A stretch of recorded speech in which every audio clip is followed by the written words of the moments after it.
राम राम जी। मनाली ना, जब हम मनाली जाते हैं तो कुल्लू से आगे दो रास्ते कट जाते हैं। एक चला जाता है मनाली की तरफ और थोड़ा सा और आगे जाने पे जो है वो चला जाता है पार्वती वैली, मणिकरण, कसोल उधर। तो वहाँ पे बहुत अच्छी क्वालिटी की वो मिलती बताओ भांग वांग, वो उस टाइप के मरुआना क्या बोलते हैं उसको। तो वहाँ पे ना इजरायलियों के अड्डे हैं। अड्डे मीन्स पहले तो कसोल में दुनिया 1000-2000 मतलब रेस्तरां छोटे छोटे ये सब थे, बने हुए थे और गांव पूरा भरा हुआ था। वहाँ बहुत सारे इजरायली आके रहते थे। फिर अब हिंदुस्तानियों को तो गोरी चमड़ी देख के बड़ी खुशी होती है ना, तो उस वजह से और वहाँ पे एक एम्बियंस ऐसे बन गए थे कि सारे हिंदुस्तानी भी वहीं जाने लग गए, लड़के लड़कियाँ। तो इजरायली इनसे तंग आ गए, तो ये थोड़ा और ऊपर चले गए। तो मणिकरण से भी 25-30 किलोमीटर ऊपर एक गांव है, कलगा पुलगा है, उसके ऊपर एक आखिरी गांव पड़ता है तोश। अब इजरायलियों ने वहाँ अड्डा बना लिया। और भी ऐसे बहुत सारे अड्डे हैं जहाँ बहुत सारे इजरायली रहते हैं। अब आपको आश्चर्य होगा ये सोच के कि ये यहाँ पे इतने सारे इजरायली क्यों आते हैं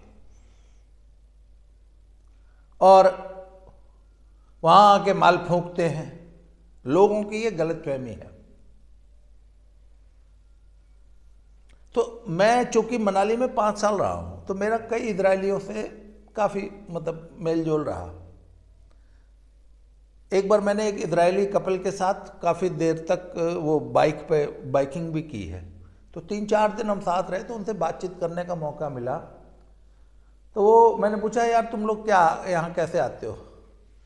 बोला, सर हमारी होती है इजराइल में कंपलसरी फौजी ट्रेनिंग 2 साल की।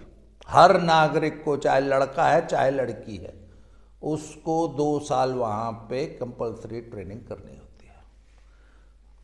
वो कहते हो इजरायली सरकार हमें कुछ देती उतनी नहीं है, बस हम वहाँ ट्रेनिंग कर रहे होते हैं, 2 साल उनके साथ होते हैं, पूरे बाकायदा फुल फ्लेज्ड फौजी बना देते हैं हमको वो। और नॉर्मल सा स्टाइपेंड, बस जीने खाने लायक, और बाकी भाई फौज में रह रहे हैं तो राशन पानी मिलता ही है। उसके बाद जब वो हमको छोड़ते हैं तो हमें कुछ नहीं देते, थोड़े से $1000-2000 बस 2 साल की सेवा के एवज में। उसमें से कुछ लोग उसी में रेगुलर हो जाते हैं, बाकी हम लोग सब घर चले आते हैं। तो हमें जो $1000-2000, $4000-5000 मिल जाते हैं, थोड़े से हम सेव कर लेते हैं, कहीं नौकरी कर ली तो $8-10,000 लेके हम इंडिया आ जाते हैं। इंडिया सस्ता टूरिज्म है, बढ़िया इलाका है। तो यहाँ पे साल 6 महीने 2 महीने जैसा जिसके पास जितने पैसे है, थोड़ा भाई इतनी टफ ट्रेनिंग करके आए हैं वहाँ पे, तो थोड़ा सा रिलैक्स कर लेते हैं, फिर वापस अपना इजराइल में चले जाते हैं और अपना जो भी प्रोफेशनल लाइफ जीनी होती है वो जीते हैं। तो इन दिनों जब इजराइल का युद्ध हो रहा है ना, तो मेरे को वहाँ दोस्त ने बताया कि पूरा इलाका खाली हो गया। मैंने पूछा क्या हो गया? वहाँ पे ना मेरा एक दोस्त है, कसोल के नीचे उसका कैंप है। तो बोला एक भी इजरायली को नहीं इलाके में, जब क्योंकि पहले लाखों होते थे। मैंने पूछा क्यों, क्या हुआ? बोला सारे उल्टे चले गए। उल्टे चले गए मतलब? बोला सारे वापस इजराइल चले गए। जैसे ही युद्ध छिड़ा, मातृभूमि की कॉल आई है। नेतन्याहू ने नहीं कहा भाई तुम चुपचाप आ जाओ, no, every Israeli has returned to Israel from every corner of the world. इसे कहते हैं देशभक्ति का जज्बा।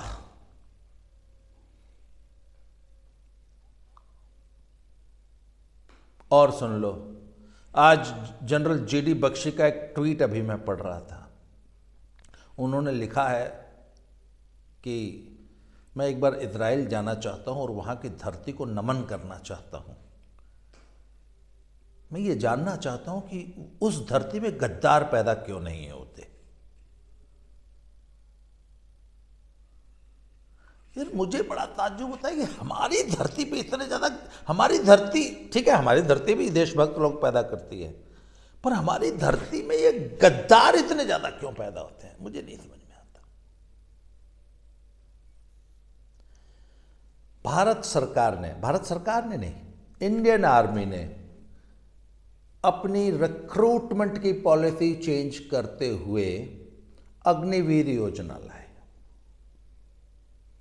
कि हम आपको 4 साल के लिए भर्ती करेंगे, पूरी ट्रेनिंग देंगे, आजमाएंगे, आपको ठोक बजा के देखेंगे आप कैसे भी, आपके अंदर क्या क्वालिटीज़ हैं, क्या आप हमें लॉन्ग टर्म्स, आप हमारी देश की सेवा में, सेना में सेवा देने के लिए हम आपको उपयुक्त पाते हैं। अगर हम आपको उपयुक्त पाएंगे तो हम आपको रेगुलर सेना में भर्ती कर लेंगे। अगर नहीं पाएंगे या आपका ही मूड बदल जाए 3-4 साल में, तो फिर हम आपको इज्जत से रिलीज कर देंगे, डिस्चार्ज कर देंगे, और कम से कम 25-30 लाख रुपया दे के करेंगे, और इतनी टफ ट्रेनिंग दे देंगे, आपको इतना काबिल बना देंगे कि फिर सिविल में और 25-30 लाख रुपया भी मिल जाएगा, और आपके ऊपर एक ठप्पा लगेगा कि आर्मी के अग्निवीर ट्रेंड हो, तो फिर सिविल में, और हम आपको इतना डिसिप्लिन, इतना हार्ड वर्क, इतनी सिंसियरिटी, इतना देशभक्ति का जज्बा, ये सब पैदा कर देंगे, फिर आप सिविल में कहीं भी एडजस्ट हो जाओगे, बढ़िया खाक मालोगे, 25-30 लाख रुपया भी देंगे। तो आप कितनी शानदार योजना। पर इस योजना के खिलाफ हमारी गद्दार, देशद्रोही पॉलिटिकल पार्टीज ने, हमारे विपक्षी दलों ने क्या जबरदस्त आंदोलन किए, ट्रेनें फूंक दी गई, हड़तालें हो गई पूरे देश में। तो उस दौरान जब ये हड़ताल चल रही थी और ट्रेनें फूंकी जा रही थी, तो मैंने एक लड़के का एक इंटरव्यू देखा था। तो उससे पूछा कि भाई क्यों ट्रेन फूंक रहे हो, क्यों हड़ताल कर रहे हो? बोले पुरानी भर्ती बहाल करो। तो बोला क्यों? बोला नई भर्ती में जब हमारे ससुर को पता होगा कि हम 4 साल बाद वापस आ जाएंगे तो हमें कौन दहेज देगा? तो उस महिला पत्रकार ने पूछा तो दहेज लेने के लिए फौज में जाते हो? बोले हमारे रोजगार का क्या होगा, हमें पेंशन नहीं मिलेगी। तो आर्मी को एक वक्तव्य देना पड़ेगा कि सेना को रोजगार का माध्यम मत बनाइए, देश सेवा है ये, राष्ट्र के प्रति समर्पण के लिए, राष्ट्र की सेवा करने के लिए, राष्ट्र की रक्षा करने के लिए सेना में आइए। इस सेना रोजगार का माध्यम नहीं है। सेना को यह बयान देना पड़ा। इनको पेंशन चाहिए। अगर इन्होंने 4 साल नौकरी कर ली ना, तो इन्होंने देश पे बहुत बड़ा एहसान कर दिया। इनको 25 लाख रुपया दे के जो सेना भेज रही है ना, उससे संतुष्ट नहीं है। इनको अब सारी जिंदगी पेंशन चाहिए। सारी जिंदगी के लिए दामाद क्यों हो गए ना तुम तो सेना के? तुमको सारी जिंदगी सेना जो है बैठा के खिलाएगी। इजरायली तो पेंशन नहीं मांगता। इजरायली को जब 2 साल की कंपलसरी ट्रेनिंग देती है और इजराइल की सेना और सरकार डिस्चार्ज कर देती है कि जाओ बेटा अब अपना जीवन जियो, कभी देश के लिए मौका पड़े तो फिर आना। और उस वक्त जब सेना 2 साल की ट्रेनिंग के बाद इजरायली लड़के को, लड़की को डिस्चार्ज करती है, कुछ नहीं देती। आज तक आपने सुना कि इजरायलियों ने ट्रेन फूंक दी कि मैंने 2 साल तक देश की सेवा की है, आर्मी की ट्रेनिंग ली है, मेरे को इतने लाख रुपए चाहिए, मेरे को सारी ज़िंदगी की सिक्योरिटी दो, तब मैं देश की सेवा करूँगा। शर्म नहीं आती हमारे राजनेताओं को और हमारे इन युवाओं को जो सेना में जाते हैं तो एहसान करते हैं। और आज अगर आप अन्य देशों से तुलना करेंगे ना, इंडियन आर्मी अपने सोल्जर को, अपने ऑफिसर्स को दुनिया में सबसे अच्छी सैलरी देती है, सबसे अच्छी पेंशन देती है, सबसे अच्छी सुविधाएं देती है। जितना इंडियन आर्मी देती है कोई नहीं देता। यहाँ पे एक पंजाब के एक अग्निवीर जो कि राजौरी में पोस्टेड था, उसने अपनी ही सर्विस राइफल से सेंट्री ड्यूटी करते समय खुद को ख़त्म कर लिया। तो आर्मी का एक प्रोटोकॉल है कि हम आत्महंताओं को, स्वयं अपनी जान लेने वालों को बहुत बुरा मानते हैं। इससे बुरा, इससे घटिया काम कुछ हो नहीं सकता। यह सेना में रहते हुए अत्यधिक घृणित काम किया माना जाता है। इससे सेना के मोराल पे बहुत ज्यादा बुरा असर पड़ता है। जब कोई व्यक्ति ऐसा कर लेता है तो पूरी रेजिमेंट का मोराल डाउन होता है। मैंने हालांकि फिल्म देखी नहीं है, पर बॉर्डर फिल्म का एक सीन है कि एक कोई फौजी है, उसकी छुट्टी सैंक्शन हो जाती है, बाकी पूरी सेना फौज में वॉर अपना बॉर्डर पे तैनात है और किसी एक की छुट्टी सैंक्शन हो जाती है। वो बड़ा खुशी से चिल्लाते हुए, सबको बताते हुए कि मेरी छुट्टी भी सैंक्शन हो गई। तो मैंने सुना है कि वो कोई सीन है जिसमें सनी देओल उसको बुला कर डांटता है, ये शर्म नहीं आती तुझे है? तो ये बाकी हमारे सैनिकों को क्या मैसेज दे रहा है? ऐसा ही कुछ सीन है। बाकी सबके बीवी बच्चे नहीं है, बाकी सबको अपनी माँ की याद नहीं आ रही है, बाकी सबको अपनी बीवी की याद नहीं आ रही है, तुझे ही न्यारी याद आ रही है, तुझे ही घर जाना है, बाकी किसी को नहीं जाना है। तो ये छुट्टी मिल गई, चुपचाप चला जा, चिल्ला क्या रहा है, खुशियाँ क्या मना रहा है? सारे छुट्टी चले गए तो बॉर्डर की रक्षा कौन करेगा? ऐसा कुछ सीन है। मेरे फादर आर्मी में थे, उन्होंने 1962, 65 और 71 की 3 वॉर्स लड़ी थी। वो बताते हैं कि डर सबको लगता है। कल मैं जनरल सैम मानेकशॉ का भी एक प्रोग्राम देख रहा था। वो एक किसी के वक्तव्य में बोल रहे थे कि ह्यूमन ये ह्यूमन एक नेचुरल फिनोमेना है, भूख, सेक्स और डर।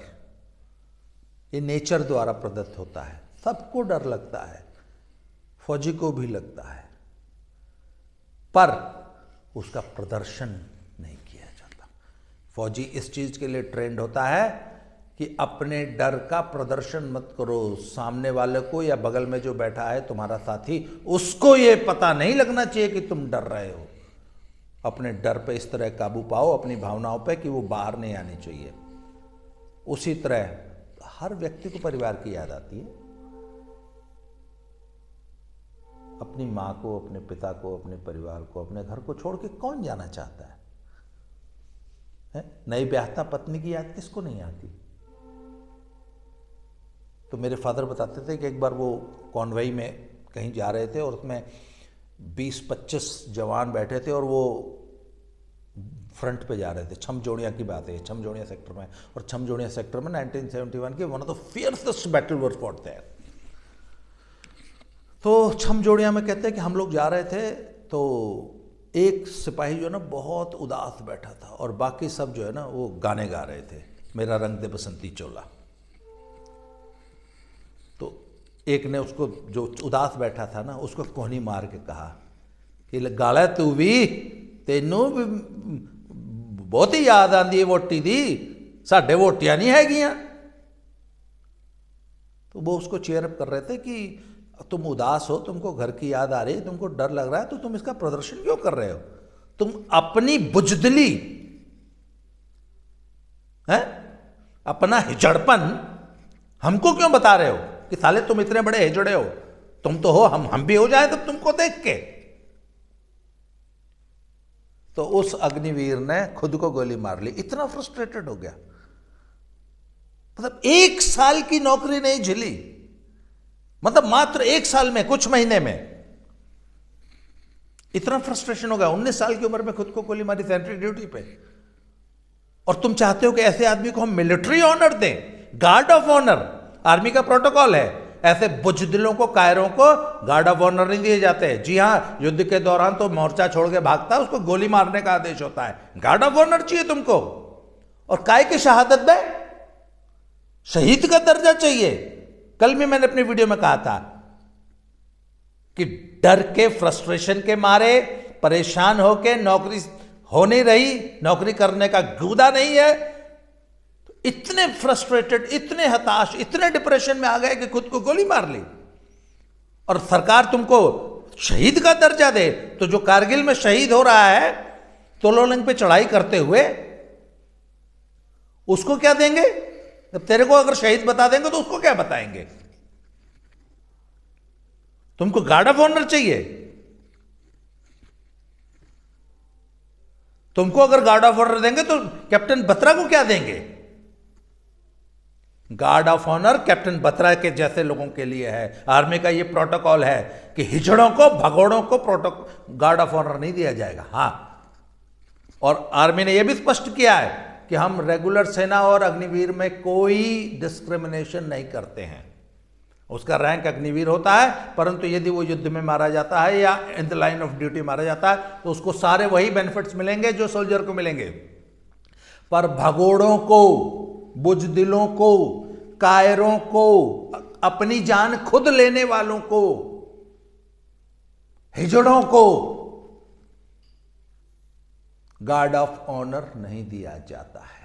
और ये सब हड़ताल कर रहे हैं कि हमको पेंशन भी चाहिए, हमको पक्की नौकरी चाहिए जिससे हमको बहुत सा दहेज मिल सके, और फिर नौकरी लेते इनका दाल तो पतली है, दाल बहादुर हो जाते हैं।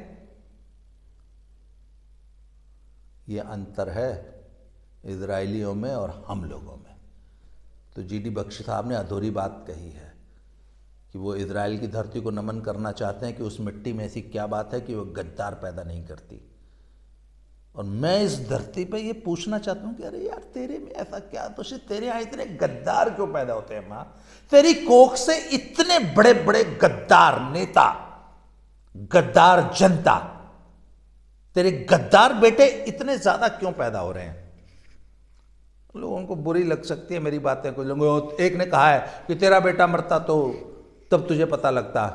अगर मेरा बेटा फौज में जाके सारी दुनिया का मोरल डाउन करने के लिए खुद को गोली मारेगा ना, मैं उसके लिए शहीद का दर्जा नहीं मांगूंगा। आज कुछ ज़्यादा ही खरी खोटी होगी। आज के लिए इस वीडियो में इतना ही। अगली वीडियो में फिर से खरी खोटी सुनने के लिए तैयार रहो। Thank you.